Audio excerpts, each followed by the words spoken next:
Millist Eestit me tahame? See on selline hea küsimus ja iga päev sellele ei mõtlegi. Kui ma meenutan aega, kui olin teismeline ja jäin vanaisa vanaema juurde, vanaisa oli minu silmis selline tõeline Eesti mees.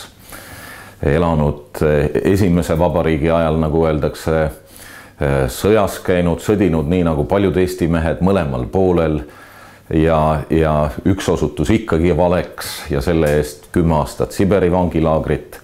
Olen lugenud kõik tema kirjad, mis ta saatis sealt ja kohale jõudsid läbi. Ja kui me olime tema juures, siis ta palvetas igal õhtul, et Jumal, anna tagasi meile vabadus. Ja ta veel pensionieas otsustas, et tal on piisavalt jõudu ja temast sai vaimulik, temast sai pastor. Ja see palve elas minu sees väga tugevalt ja ma olen tänulik Jumalale, et vanaisa jõudis ära oodata Eesti vabanemise. Ja täna ma teostan midagi sellist, millesse tema uskus ja mida Jumal võimaldas. Ja ma tunnen, et mina olen osa sellest ülesehitamise tööst, väga pateetiliselt öelduna.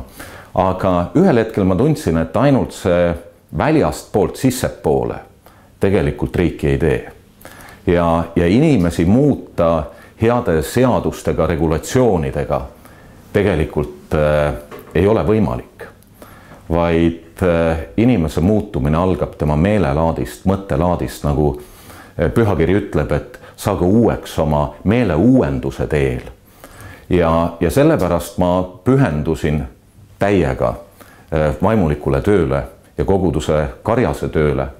Ja võib-olla see, mis ma selles praeguses kontekstis tahaksin öelda, tuletab mulle meelde ühe loo ühest abivajajast perest mõned aastad tagasi majanduskriisi ajal, kui saime kirja selle olukorra kohta, uurisime, kas see on tõsi, vanemad kaotanud töö, lapsed kasvavad ja vald ütleb, et kui te saate kuidagi aidata, siis see oli ühe heategevusorganisatsiooni kaudu, siis tehke seda.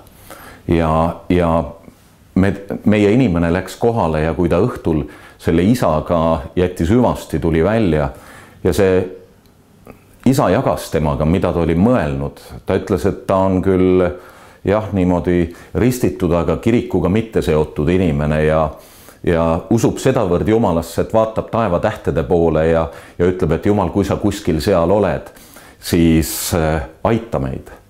Ja ta ütles, vaadates meie inimesele otsa, et sina oled Jumala vastus meie elu ja meie olukorra jaoks. Ja ma mõtlesin, et see tema vastus on tegelikult minu nagu elufilosoofiat väga paljuski mõjutanud.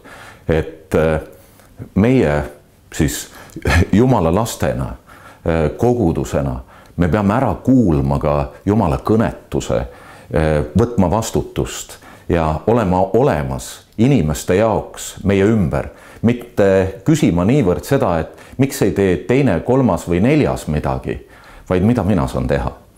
Ja teine asi, millele ma olen mõelnud, et ma väga sooviksin, et Eestimaa kristlased võiksid avada oma südamed ja näidata eelkõige oma usku armastuses, jagada, mida nad on läbi elanud koos Jumalaga olles, Jumalat nagu tundma õppides. Ja kahjuks täna on väga paljud inimesed Eestis, kes palvetavad taevatähtede poole, aga lootuses, et seal taga on keegi. Aga see keegi on ju Jeesuses Kristuses saanud nii lähedaseks, nii inimlikuks, tulnud meie kõrvale, et jagada oma jumalikku südant inimesega. Ja ma ise tahan olla see kristlane, kes tavalise elu keskel jagab seda armastust, mida Jumal on välja valanud meie südametesse ja teeb seda sellisel viisil, et inimesed kogevad, et Jumal on reaalne. Et Jumal armastab neid ja hoolib neist. Ma usun, et see mõjutab Eesti arengut seestpidiselt väga tugevalt.